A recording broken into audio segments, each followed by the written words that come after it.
जब से चुप रहना सीखने लगा, तब से हर सवाल का जवाब मिलने लगा। अब तो मौन और एकांत ही आत्मा का सबसे अच्छा मित्र बनने लगा। दोस्तों, अक्सर हम सुनते हैं कि मौन में बहुत शक्ति है, चुप रहने के बहुत फायदे हैं। पर क्या आपने कभी सोचकर देखा है कि इससे फायदा क्या है? क्या आपने कभी इसकी शक्ति को आजमाने की कोशिश की है? कहते हैं मौन रहने से शांति का अनुभव होता है, बहुत सारे सवालों के जवाब मिलते हैं। इसीलिए ही शायद जब हम ध्यान में बैठते हैं तब हम पहले मौन हो जाते हैं, फिर अपने अंदर झांकने की कोशिश करते हैं। तो चलिए आज के इस बौद्ध कहानी से हम लोग समझने की कोशिश करेंगे कि मौन में कितनी शक्ति होती है और चुप रहने के क्या फायदे हैं। तो चलिए कहानी शुरू करते हैं। एक गांव में गौतम बुद्ध का बहुत बड़ा आश्रम था। वहां पर एक प्रसिद्ध बौद्ध गुरु रहते थे। वहां पर उनका एक शिष्य बहुत बोलता था। वह हर समय इधर उधर की बातें करता था। जब वह दान लेने के लिए जाता तो हर घर से एक नई कहानी लेकर आता और आश्रम के दूसरे शिष्यों को सुनाता था। एक शिष्य की दूसरे से बुराई करता, चुगली करता और दूसरों के सामने अच्छा बनने का प्रयास करता। खुद के मुंह से ही खुद की तारीफ करता रहता और हमेशा ही खुद को गुरु के सामने सबसे बुद्धिमान और उत्तम साबित करने का प्रयास करता। वह खुद को सभी शिष्यों से अलग और श्रेष्ठ मानता था। उसका कहना था कि मैं एक अमीर घर का बालक हूं। अगर मैं चाहता तो एक आरामदायक और सुविधाओं से भरा जीवन जी सकता था, लेकिन मैं वो सब छोड़कर यहाँ आ गया क्योंकि मुझे सत्य की खोज करनी है, खुद को जानना है, जीवन को जानना है। इसीलिए मेरा त्याग तुम सबसे बड़ा है। एक दिन गुरु ने आश्रम के सभी शिष्यों को बुलाकर कहा, आप सभी को अगले 1 महीने के लिए कोई न कोई संकल्प लेना है। इससे आपकी संकल्प शक्ति मजबूत होगी और आप में आत्मशक्ति का संचार होगा। आप सभी अपने सामर्थ्य के अनुसार कोई भी संकल्प ले सकते हैं और यदि 1 महीने से पूर्व आप में से जिस का संकल्प भी टूट जाएगा तो वह अपनी पुरानी दिनचर्या में वापस आ जाएंगे। सभी शिष्यों ने अपनी शक्ति के अनुसार छोटे बड़े संकल्प लिए और गुरु को अपने संकल्प के बारे में बताकर वहां से चले गए। लेकिन वह शिष्य जो खुद को सबसे अलग और बड़ा दिखाना चाहता था, वह सीधे गुरु की कुटिया में पहुंच गया और बोला, मैं कोई छोटा मोटा संकल्प नहीं लेना चाहता, बल्कि खुद के जैसा ही एक बड़ा और महान संकल्प लेना चाहता हूं। कृपया आप ही बताएं क्या संकल्प लेना चाहिए। उसकी ये बात सुनकर गुरु मुस्कुराए और बोले, क्या तुम मेरे द्वारा दिए गए संकल्प को पूरा कर पाओगे? क्या तुम्हारे लिए उसे पूरा करना संभव होगा? शायद नहीं, वह तुम्हारे लिए संभव नहीं है। तुम उसे पूरा नहीं कर पाओगे, इसीलिए तुम खुद ही कोई संकल्प ढूंढो। शिष्य ने कहा, नहीं गुरुदेव, आप जो भी संकल्प मुझे देंगे मैं जरूर उसे पूरा करूंगा। गुरु ने कहा, ठीक है, तो तुम अगले 1 महीने तक चुप रहोगे, मुंह से एक शब्द भी नहीं निकालोगे, यही तुम्हारा संकल्प है। शिष्य ने कहा, गुरुदेव, ये भी कोई संकल्प है?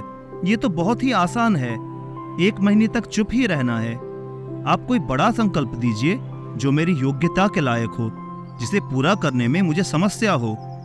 गुरु ने कहा, पहले तुम इस संकल्प को तो पूरा करो। शिष्य ने गुरु की बात मान ली और वह उसी समय चुप हो गया और पलटकर कुटिया से बाहर चला गया। उसे चुप रहना बहुत आसान लग रहा था। उसने एक दिन तो जैसे तैसे चुप रहकर काट लिया, लेकिन दूसरे दिन से उसके मन में न बोलने का बोझ बढ़ने लगा। तीसरे दिन उसे भारीपन महसूस होने लगा और चौथे दिन उसके अंदर एक अजीब सी बेचैनी होने लगी, क्योंकि आसपास आश्रम के सभी शिष्य एक दूसरे से बातें कर रहे थे। वह भी अपना पक्ष उनके सामने रखना चाहता था, उनकी बोलती बंद कर देना चाहता था, लेकिन उसका संकल्प उसके आड़े आ रहा था। इसीलिए वह पूरे दिन सिर्फ मुंह और आंखें बनाता रहा। इसी तरीके से कुछ दिन और बीते और वह शिष्य बीमार पड़ गया। उसका सिर फटा जा रहा था। उसका खाने पीने तक का मन नहीं कर रहा था, वह सिर्फ बोलना चाहता था। वह गुरु के पास गया और उनके सामने बैठकर लिखकर उन्हें बताया, गुरुदेव, मैं बोलना चाहता हूँ, बिना बोले मुझे सांस नहीं आ रही है, मेरा दम घुटता जा रहा है, मैं अंदर ही अंदर पागल हुआ जा रहा हूँ, मैं क्या करूँ? संकल्प तोड़ दूं क्या?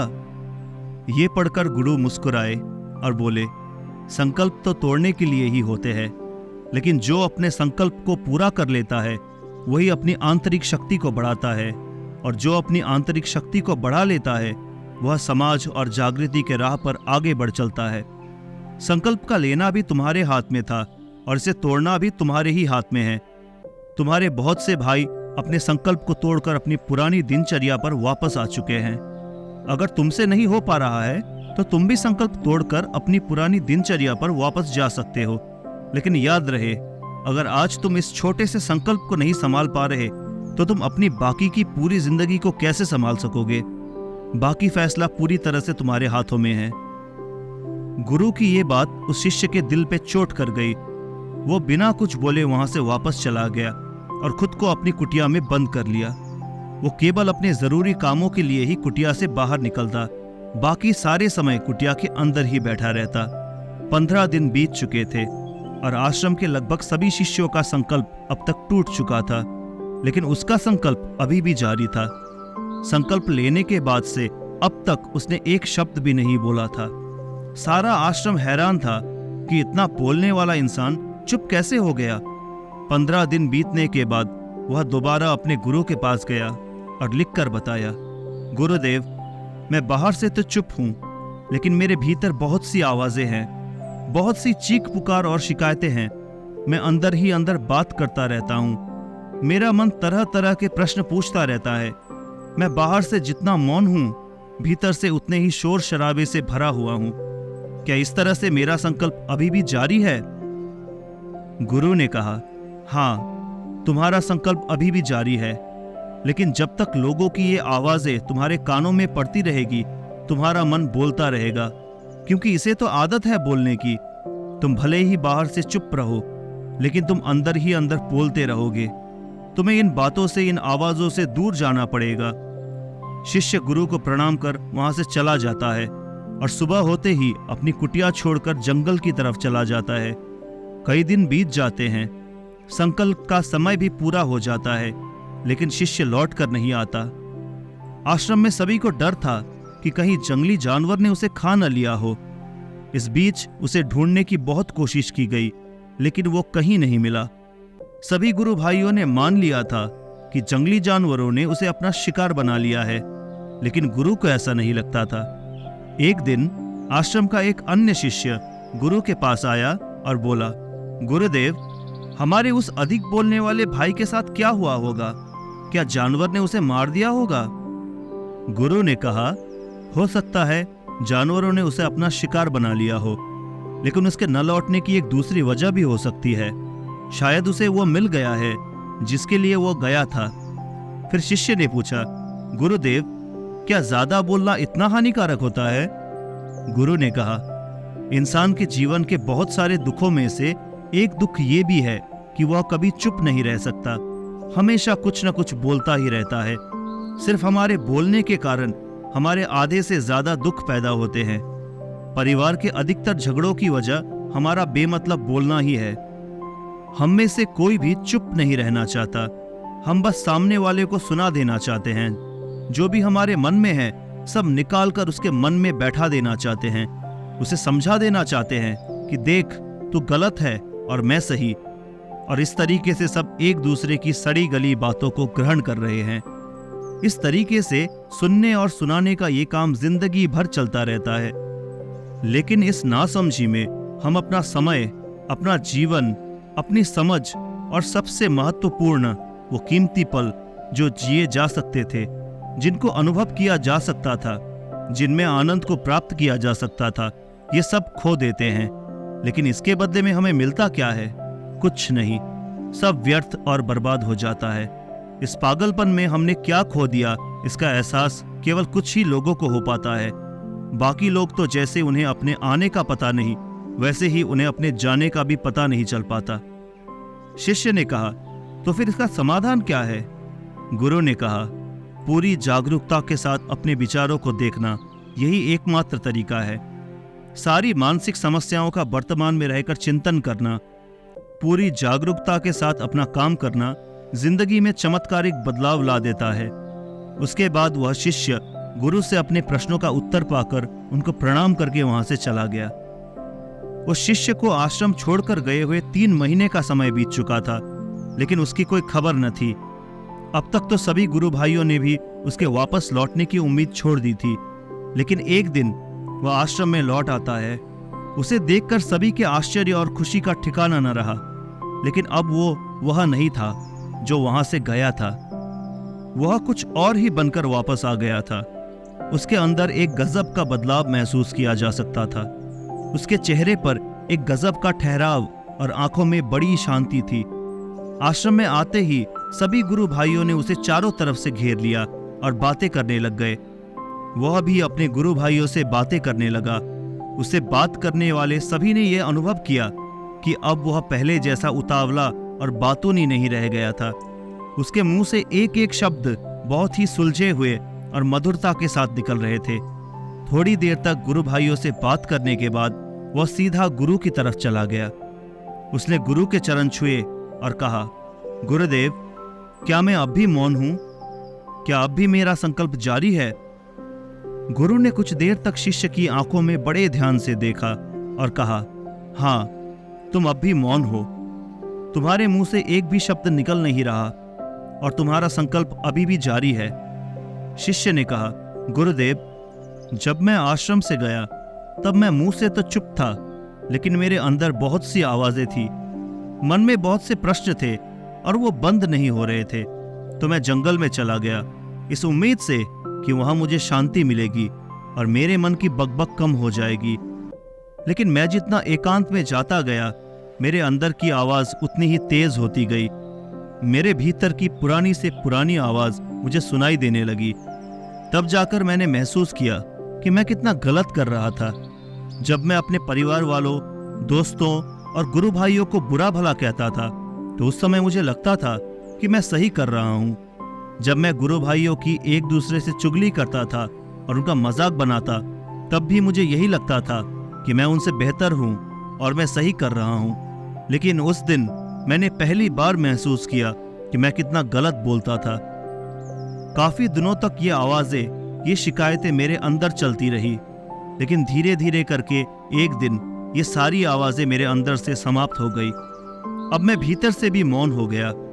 उस घने जंगल में बाहर से कोई बोलने वाला था ही नहीं और भीतर कोई आवाज बची ही नहीं थी। मैं उस दिन पहली बार मौन का सही अर्थ समझा। मेरे चारों तरफ बहुत शांति थी। हालांकि अभी भी कुछ आवाजें आ रही थी जो पहले भी आती थी, लेकिन मैं उन्हें सुन नहीं पाता था। पर अब वो सभी आवाजें मुझे स्पष्ट रूप से सुनाई दे रही थी। हवा के चलने की आवाज, चिड़ियों के चहकने की आवाज और पानी के बहने की आवाज, ये सभी आवाजें मैंने पहली बार पूरे होश पूर्वक सुनी। अपने चारों तरफ इतनी शांति मैंने पहले कभी महसूस नहीं की थी। तो इस शांति को भंग करने के लिए मैंने पहली बार अपने मुंह से कोई शब्द निकाला। मैं चिल्लाया, हे ईश्वर, ये कैसी शांति है? सभी कुछ इतना शांत क्यों है? ऐसा क्या हो गया? लेकिन मेरे चिल्लाने के बाद भी शांति भंग नहीं हुई। सब कुछ पहले जितना ही शांत था, बाहर भी और अंदर भी। हे गुरुदेव, मैंने अपने गुरु भाइयों से बात की। मैं आपसे बात कर रहा हूं, मैं बोल रहा हूं, मैं चल रहा हूं, मैं सब कुछ देख रहा हूं, लेकिन मैं अपने भीतर एकदम एकांत में हूं, मौन में हूं। भीड़ में होता हूं तब भी भीतर से अकेला एकांत में होता हूं। जब मैं खुद में भी शोर करना चाहता हूं तब भी एकांत में ही होता हूं। अब सब दिखाई पड़ने लगा है, सब सुनाई पड़ने लगा है। गुरु ने कहा, जब तक हम बाहर की तरफ बोलते रहेंगे, भीतर अशांति ही रहेगी। लेकिन जिस दिन हम भीतर की तरफ मुड़ जाएंगे, तब हमारे मुंह से कुछ भी निकले, हम शांत ही रहेंगे। दुनिया में जितनी भी बुराइयां हैं, ज्यादातर हमारे बोलने से ही उत्पन्न होती है, क्योंकि हम चुप रहना नहीं चाहते। हम जितनी जरूरत है उससे कहीं ज्यादा बोलते हैं। हम सामने वालों को सुनना नहीं चाहते, बल्कि उसकी बोलती बंद कर देना चाहते हैं। उसे समझा देना चाहते हैं कि मैं कौन हूं, मैं क्या कर सकता हूं, और यही हमारी जिंदगी का मकसद बनकर रह जाता है। हमारी सारी ऊर्जा व्यर्थ के बोलने में बर्बाद होती रहती है। ऐसे ही समाज में लोगों का जीवन दुखों से भर जाता है, जो हमेशा एक दूसरों को सुनाने में लगे रहते हैं। कभी भी एक दूसरे को सुनना नहीं चाहते, समझना नहीं चाहते, और चुप रहना ये तो उन्होंने कभी सीखा ही नहीं, क्योंकि चुप रहना उन्हें छोटा महसूस करवाता है। दुनिया की सभी लड़ाइयों का कारण हमारा बोलना ही है, इसीलिए हमें सिर्फ उतना ही बोलना चाहिए जितना जरूरी हो, क्योंकि व्यर्थ का बोलना ऊर्जा को नष्ट करना है, और ये बोलना ही हमें कभी अपने भीतर की ओर लौटने नहीं देता, क्योंकि ये हमें हमेशा बाहर की ओर खींचता रहता है। और बाहर है ही क्या इस संसार के अलावा? लेकिन अगर अपने भीतर के संसार की ओर मोड़ना है तो इस मुंह को बंद ही रखना चाहिए। इसीलिए जितने भी बुद्ध हुए, आत्मज्ञानी हुए, वह सभी एकांत की ओर भागे, ताकि उन्हें ज्यादा बोलना न पड़े, ज्यादा सुनना न पड़े।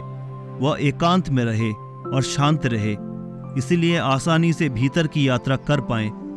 लेकिन अगर कोई चाहे तो इस संसार में रहकर भी एकांत में रह सकता है, शांत रह सकता है, लेकिन इसके लिए उन्हें अपनी ऊर्जा बचानी होगी, जिसे वो अब तक अपने व्यर्थ के शब्दों में बर्बाद कर रहे हैं।